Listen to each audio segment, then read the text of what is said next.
মালয়েশিয়াতে প্রথম হচ্ছে চুনা খেলাম। চুনা খাইলাম বলতে মানে ধরা এরকম ভাবে ধরা কখনো খাই নাই, আর এটা যে ধরা খাবো অবিশ্বাস ছিল।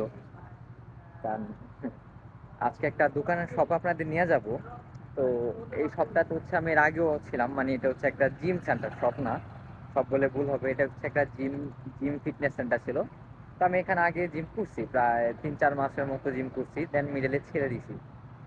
তো গত মাসে গত মাসে আমি আসছিলাম আর কি এখানে, যে ভাবলাম যেহেতু বাসার মাঝে মধ্যে সময় থাকে কিছু ফ্রি, তো আবার জিমটা স্টার্ট করি।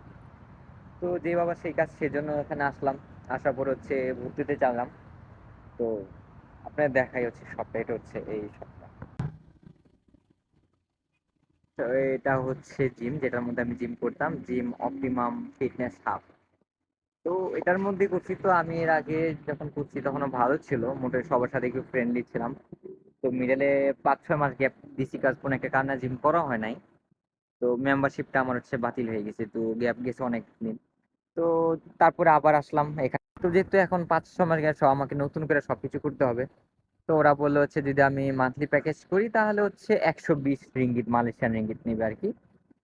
তো আর যদি আমি হচ্ছে 3 মাসের প্যাকেজটা নিই তাহলে সেই ক্ষেত্রে হচ্ছে তারা একটা ডিসকাউন্ট দেবে, লাইক 100 রিঙ্গিত পার মান্থ। তাই বললাম যে ঠিক আছে, যেহেতু আমার পরিচিত ছিল আগেরই, যে যে হচ্ছে জিমের অনার ছিল সে, তো উনি আমার পরিচিত ছিল, যেহেতু আগে জিম করছি সেই ক্ষেত্রে।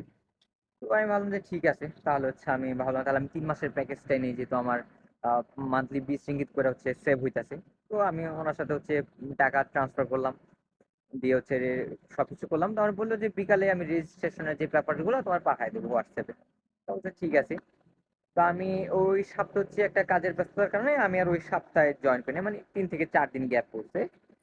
তো যখন আমি পঞ্চম দিন আসছি তো দেখি যে জিম ক্লোজ, দরজা ক্লোজ। তো আমি হচ্ছে ওনারে ফোন দিলাম যে আমি তো জিমের সামনে আছি, আপনি কই? তো বলতেছে তাহলে একটু ওয়েট করো, আমি আসতেছি।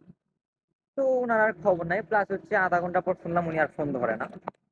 তো এভাবে কিছুক্ষণ থাকার পর আমি হচ্ছে চলে গেলাম। চলে যে হচ্ছে আমি আবার বিকালে ওনার ফোন দিলাম যে জিম কয়টা ওপেন করবে বা কি। তখন উনি বললো যে একটা মেজর প্রবলেমের কারণে জিম 7 থেকে 8 দিন বা 2 সপ্তাহ বন্ধ থাকবে। তাই বললাম যে 2 সপ্তাহ বন্ধ থাকবে, কি কারণ? বললো যে একটু কিছু আপডেট করবে কিছু ওনারা জিনিস, সেই জন্য। কারণ যে ঠিক আছে, আপডেট হইতেই পারে, আপডেট করতেই পারে, তো সেজন্য আমিও নর্মাল ভাবে নিছি। তো 2 সপ্তাহ পর যখন ফোন দিছি, বলতেছে এখনো ওপেন হয় নাই, কিছুদিন পর ওপেন হবে। তো বললাম যে কিছুদিন পর কখন? কাজ অলরেডি আমার 2 সপ্তাহের উপর হয়ে গেছে, এখন পর্যন্ত হয় নাই, আর ও বলতেছেন লেট, তো কখন? তো বললো যে 1 মাস। তাই আমি বললাম যে 1 মাস যেতে, তাহলে আমি আমার টাকাটা আমাকে রিটার্ন করে দেন, তাহলে আমি আর জিম করবো না। তো উনি টাকাটা বলতেছে আমি তো অলরেডি জমা দিয়ে দিচ্ছি, এই করছি ওই করছি, মানে বিভিন্ন রকম। তো আমি ভাবলাম যে কারণ যেহেতু আগের পর্যন্ত ছিল, হয়তো কোনো রকম প্রবলেম।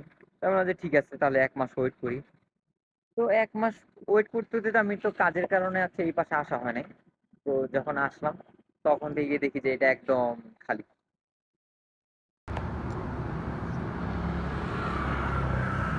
মানে এটা শুধু নামটা আছে, ভিতর একদম খালি, কিছু নাই, কোনো জিনিসপত্র নাই। জানি না গ্লাসের ফ্লেক্স এখানে দেখা যাচ্ছে কিনা, ভেতরে কিছু নাই। সব কিছু তারা চেঞ্জ মানে নিয়ে ফেলছে, এখন এটা হচ্ছে নতুন ডেস্ক টাইপের কিছু করতেছে, মানে এটা জিম বন্ধ করে ফেলছে। তো এখন হচ্ছে আমি লোকের ফোন দিতেছি, উনি আমার ফোনও ধরতেছে না। মানে এমনভাবে যে একটা চুনা খাবো এই জায়গার মধ্যে, আমি কোনো কল্পনাও করি না। তো এটাই এমন, আমার সাথে এমন হয়ে গেল, এমন একটা চুনা খেলাম কখনো কল্পনা করিনি। আর অপরিচিত বা নতুন প্লেস হইলে ভাবতাম, এখানে আমি অলরেডি থাকি প্রায় আজকে 1.5 বছর হয়ে গেছে, এই প্লেসে আমি থাকি, প্লাস এইখানে জিমও করি, অনেক দিন করছি, প্লাস এটা অনেক দিন আগের জিম। তো যে লোকটার সাথে, ওনার সাথে আমার পরিচয় ভালো, কিন্তু এমনভাবে চুনা খাবো কোনো কল্পনা করিনি। এখন যদি ওনার ফোন দিয়ে ফোনও ধরে না, ফোন রিসিভ তো করবে দূর থাক, ফোনও ধরে না, রিসিভও করে না, কোনো রকম যোগাযোগও নেই। এই আর কি।